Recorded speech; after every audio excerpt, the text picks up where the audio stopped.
komeza ugire ibihe byiza. Amakuru mashya ni byutse bivugwa muri kino gitondo. Amakuru ateye ubwoba, ni amakuru atandukanye nakubwira, ariko munyemerere nyahere mu gihugu cy'Amerika mubwire ko biyemeje kubana ari 20 mu nzu ngo bimara ipfa ry'imibonano mpuzabitsina. Muri leta ya Massachusetts muri Amerika hari itsinda ry'abagore n'abagabo 20 babana mu nzu imwe ku buryo bwo kwigaragambya basaba ko igitekerezo cyo gushakana hagati y'umugore umwe n'umugabo umwe cyavanwaho.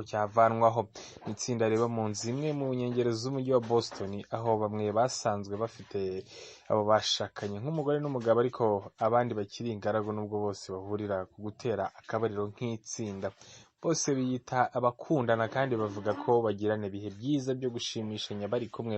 Bavuga ko kandi bakorana ubucuti, urukundo, ubuvandimwe, gufashanya ndetse n'ibindi byose bihuza abantu kandi bakabyishimira bakanishimishanya. Iri tsinda rigizwe n'abagore n'abagabo bari hagati y'imyaka 20 na 40.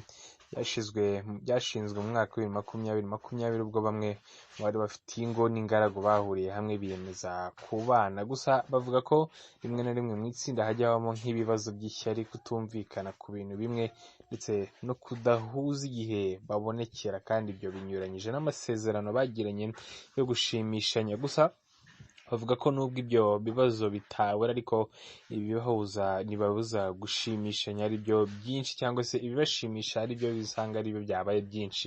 Bamwe mu bagize iryo tsinda bahoze babana n'umuntu umwe bashakanye, ariko bavuga ko byabagoraga kwakira ko yaba yabaciye nk'inyuma, ariko ngo ibyo byarakemutse kuko bose bakorana imibonano mpuzabitsina n'abantu barenze umwe.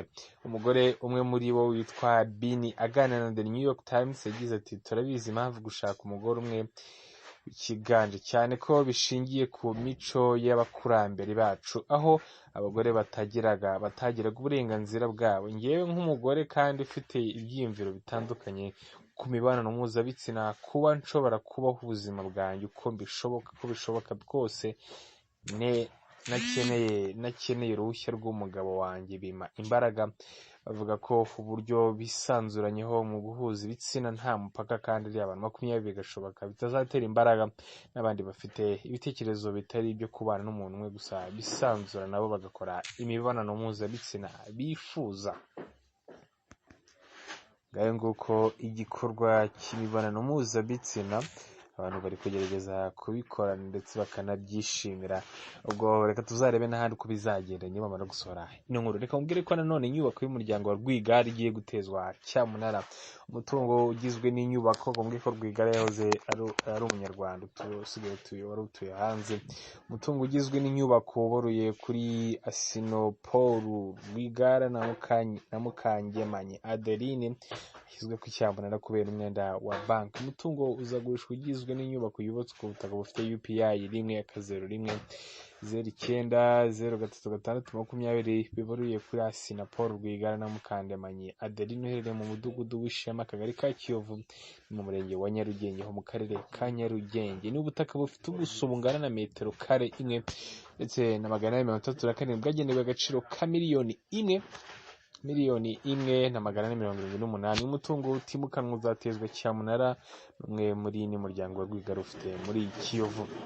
Itangazo rya cyamunara rigaragaza ko uyu mutungo utimukanwa ugiye kugurisha ngo hashyirwe mu bikorwa icyemezo cy'urukiko rw'ubucuruzi cyo mu Ugushyingo 2021. Rikomeza rigaragaza ko bigiye gukorwa mu kwishyura umwenda Equity Bank iberewemo nyuma yo gutsinda urwo rubanza. Umuhesha w'inkiko w'umwuga Maître Habimana Vedaste yamenyesheje abantu bose ko guhera tariki ya 19 saa 4 za mu gitondo kugeza 23 aribwo cyamunara izaba. Iki cyemezo cya cyamunara gishingiye ku mwenda yahoze ari Koje banki iberewemo n'umuryango wa Rwigara, ariko ukabitera utwatsi. Iyo banki ivuga ko muri 2014 uruganda rw'itabi rwa Premier Tobacco Company rwa Rwigara rwatse inguzanyo muri ruza gusigaramo umwenda ungana na miliyoni zisaga 349.